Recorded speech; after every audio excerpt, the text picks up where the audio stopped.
आप देख रहे हैं अल नूर फाउंडेशन स्कूल जाबा की नात परफॉर्मेंस।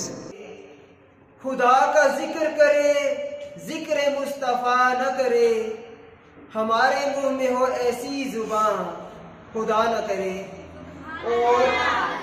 और अपने नाते रसूल मकबूल सल्लल्लाहु अलैहि वसल्लम पढ़ने की सादत हासिल करने के लिए स्टेज पे इनवाइट करता हूँ अकील और रहमान को कि वो स्टेज पे आए और नाते रसूल मकबूल सल्लल्लाहु अलैहि वसल्लम पढ़ने की सादत हासिल करें। अकील और रहमान।